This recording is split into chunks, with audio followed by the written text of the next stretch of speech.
तो नमस्कार मित्रों, मैं इंजीनियर राहुल राजवंशी और live study platform YouTube channel में बहुत बहुत स्वागत करता हूं।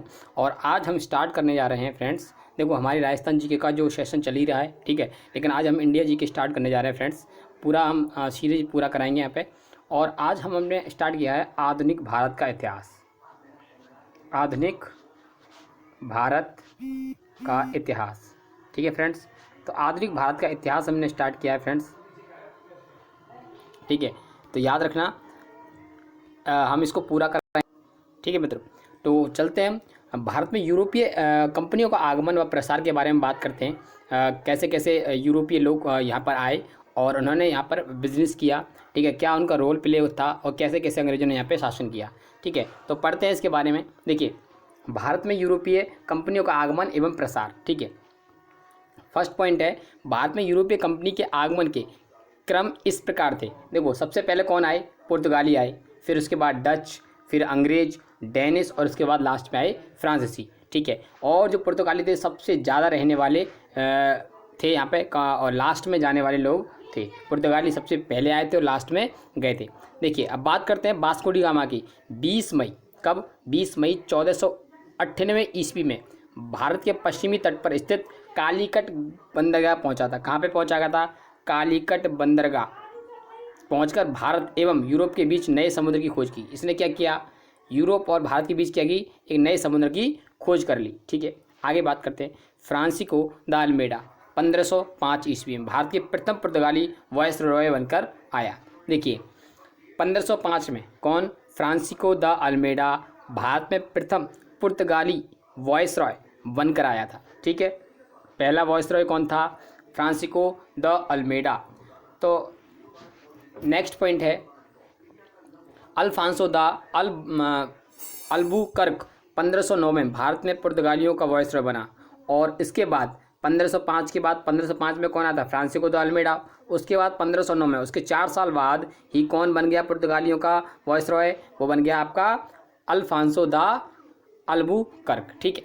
तो कुछ क्रम देख लेते हैं, प्रमुख यूरोपीय कंपनी के बारे में जान लेते हैं, ठीक है। पहली 1498 में पुर्तगाली ईस्ट इंडिया कंपनी। कौन सी? 1498 में पुर्तगाली ईस्ट इंडिया कंपनी भारत में आई। 1600 में अंग्रेजी ईस्ट इंडिया कंपनी भारत आई। और 1602 में Dutch East India Company Bharat आई, ठीक है। और 1616 में Danish East India Company Bharat आई। 1664 की बात करूं फ्रेंड्स, तो फ्रांसीसी ईस्ट इंडिया कंपनी भारत आई। और लास्ट देखें तो 1731 में Swedish East India Company Bharat आई, ठीक है। आगे हम बात कर रहे हैं कुछ इंपॉर्टेंट तथ्य की। तो देखिए, आगे देखिए कि अल्बुकर्क ने 1500 कब? 1510 में 1510 में ईस्वी में बीजापुर के यूसुफ आदिल शाह से गोवा को जीत लिया। किससे? यूसुफ आदिल शाह से गोवा को क्या किया? उसने जीत लिया, ठीक है। पुर्तगालियों ने अपनी पहली व्यापारिक कोठी कोचीन में खोली। कहाँ पर खोली? पुर्तगालियों ने सबसे पहले अपनी व्यापारिक कोठी कहाँ खोली? कोचीन में। कहाँ पर फ्रेंड्स? कोचीन में। कार्नेलिस के हस्तमान 1596 ईस्वी में भारत आने वाला प्रथम डच नागरिक था। कौन? कार्नेलिस द हस्तमान 1596 में सबसे पहले भारत आने वाला प्रथम डच था। पहला डच कौन था? कार्नेलिस, ठीक है, याद रखेंगे। आगे हम कुछ पॉइंटों की और बात करते हैं। देखिए,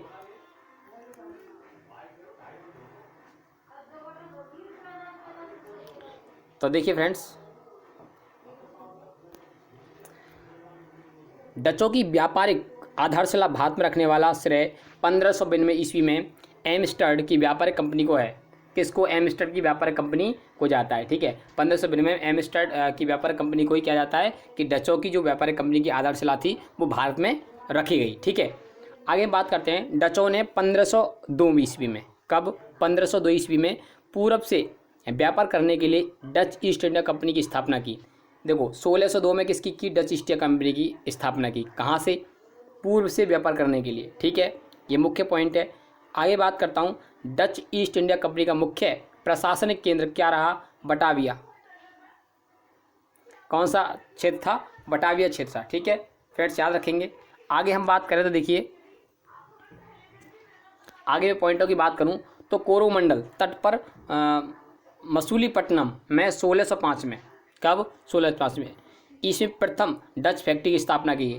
तो याद रखना फ्रेंड, प्रथम डच फैक्ट्री की स्थापना कब की गई? 1605 में। कहाँ पर? मछलीपट्टनम में। ठीक है, याद रखेंगे तीनों पॉइंट। सन 1688 ईस्वी में गौरवपूर्ण क्रांति, कौन सी क्रांति? गौरवपूर्ण क्रांति, जिसमें विलियम इंग्लैंड का राजा बन गया। विलियम कौन बन गया? इंग्लैंड का राजा बन गया। अंग्रेज डच संबंध सुधर गए। अंग्रेज और डच के बीच में जो संबंध थे वो क्या थे? सुधर गए। डच भारत से नील, सोरा और सूती वस्त्र का निर्यात करते थे। क्या करते थे?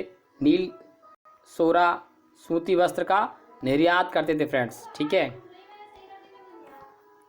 आगे बात करें कुछ पॉइंटों की, तो देखिए बेदरा युद्ध 1759 में हुआ। ठीक है, अंग्रेज और डचों के मध्य हुआ। कब? अंग्रेज और डचों के बीच होने वाला युद्ध कौन था? बेदरा युद्ध। कब हुआ? 1759 में। अंग्रेजों ने पूर्ण रूप से डचों को 1795 ईस्वी में भारत से बाहर कर दिया। ठीक है, डचों को कब बाहर कर दिया? 1795 में। किसने? अंग्रेजों ने।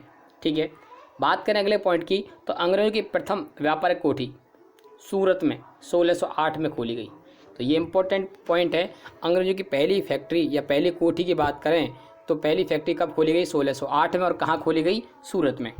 ठीक है, जो कि गुजरात के एरिया में आता है। ठीक है फ्रेंड्स, आगे हम बात करें तो देखिए कुछ इंपॉर्टेंट यूरोपीय व्यापारिक कंपनी से संबंधित व्यक्तिगत की बात कर लेते हैं। यूरोपीय व्यापारिक कंपनियों से संबंध व्यक्ति। ठीक है, वास्को डी गामा भारत आने वाला प्रथम पुर्तगाली था। ये इंपॉर्टेंट पॉइंट है, क्वेश्चन आ भी जाता है कई बार कि भारत आने वाला प्रथम पुर्तगाली कौन था? वो था Vasco da Gama. Francisco de Almeida. Francisco de Almeida कौन था? देखिए, फ्रांसिस्को डी अल्मेडा भारत का प्रथम पुर्तगाली गवर्नर। प्रथम पुर्तगाली गवर्नर कौन था? Francisco de Almeida. ठीक है, प्रथम आने वाला व्यक्ति तो वास्को डी गामा था, लेकिन पहला गवर्नर कौन था पुर्तगाली? वो था फ्रांसिस्को डी अल्मेडा। बात करें जॉन मिल्डन हॉल की, मुगल भारत में आया प्रथम ब्रिटिश। ये पहला ब्रिटिशर था जो कि भारत आया था, जॉन मिल्डन हॉल। याद रखना, जॉन मिल्डन हॉल। ठीक है, आगे हम बात करें, देखिए कैप्टन हॉकिंस जहांगीर के दरबार में आने वाला प्रथम ब्रिटिशर था। जहांगीर के दरबार में आने वाला प्रथम ब्रिटिशर था कौन? Captain Hawkins. ठीक है, ये इंपॉर्टेंट पॉइंट है कि किसके दरबार में कैप्टन हॉकिंस आए? जहांगीर के दरबार में। ठीक है, पहला व्यक्तिगत था, ब्रिटिशर था जो कि किसी राजा के दरबार में आया था। गेरोल्ड अंगियार बम्बई का वास्तविक संस्थापक कौन था? गेरोल्ड। ठीक है, गेरोल्ड अंगियार था। ठीक है फ्रेंड्स, जॉन चारनॉक की बात करते हैं तो ये कलकत्ता का संस्थापक था। किसका संस्थापक था? कलकत्ता का। कौन? जॉन चारनॉक कौन का था? संस्थापक था कहाँ का? कलकत्ता का। आगे हम बात करें तो देखिए चार्ल्स आयर की बात करते हैं। चार्ल्स आयर कौन था? ठीक है, तो फोर्ट विलियम का प्रथम प्रशासक। फोर्ट विलियम का क्या तो कौन था? प्रथम प्रशासक था। ठीक है, चार्ल्स आयर। फ्रैंको मार्टिन की बात करते हैं। फ्रैंको मार्टिन पांडिचेरी का प्रथम फ्रांसीसी गवर्नर। तो याद रखना, प्रथम फ्रांसीसी गवर्नर कौन था? Franco Martin. फ्रांसीसी यानी फ्रैंको से याद रखना। पांडिचेरी का प्रथम गवर्नर था। फ्रांसिस डे ये मद्रास का संस्थापक था। फ्रांसिस डे कौन था? मद्रास का संस्थापक। आगे बात करें, देखिए कुछ इंपॉर्टेंट पॉइंटों की। देखिए लुईस 14वें मंत्री कॉलवर्ट ने पूर्व व्यापार करने के लिए 1664 में एक फ्रेंच ईस्ट इंडिया कंपनी का निर्माण किया। इसका नाम क्या था? इंडेसो ओरियतलेस। ये कंपनी का नाम है फ्रेंड्स, याद रखना। ठीक है, इंडेसे ओरियतलेस। ठीक है, ये 14वें मंत्री कॉलवर्ट के पूर्व व्यापार करने के लिए 1664 में स्थापना की गई। इसकी द्वारा ये क्या थी? एक फ्रेंच ईस्ट इंडिया कंपनी थी फ्रेंड्स। ठीक है, अगला पॉइंट की बात करें तो देखिए भारत में फ्रांसीसी की प्रथम कोठी फ्रैंको कैरो के द्वारा सूरत में 1668 में स्थापित की गई। पहली फ्रांसीसी कोठी कहाँ पे स्थापित की गई? सूरत में। ठीक है, कब? 1668 में स्थापित की गई। किसके द्वारा? फ्रैंको कैरो के द्वारा। तीसरा पॉइंट की मैं बात करूँ, देखिए फ्रांसीसी मार्टिन ने 1674 में पांडिचेरी की स्थापना की। देखिए याद रखना, ये इंपॉर्टेंट पॉइंट है कि 1674 में पांडिचेरी की स्थापना की गई। किसके द्वारा? फ्रांसिस मार्टिन के द्वारा। चौथा पॉइंट की बात करें तो डेनमार्क वासियों का आगमन भारत में 1616 ईस्वी में हुआ। डेनमार्क वासियों का आगमन कब हुआ फ्रेंड्स? तो याद रखना, डेनमार्क वासियों का आगमन 1616 ईस्वी में हुआ। अगले पॉइंट की बात करें 1620 ईस्वी में तमिलनाडु के वैंकूवर नामक क्षेत्र में डेनमार्क वासियों ने व्यापारिक केंद्र खोला। देखिए 1620 ईस्वी में तमिलनाडु के वैंकूवर नामक क्षेत्र में, कहाँ पे, ट्रैकोवर नामक क्षेत्र में डेनमार्क वासियों ने व्यापारिक केंद्र खोला। ठीक है, डेनमार्क वासियों ने। अब बात करते हैं अगले पॉइंट की।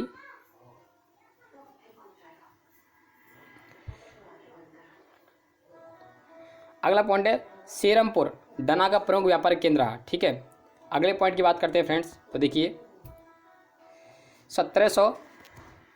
1731 में स्वीडन ईस्ट इंडिया कंपनी की स्थापना हुई 1731 में। और स्वीडिश कंपनी की रुचि भारत में अपेक्षा चीन से अधिक थी।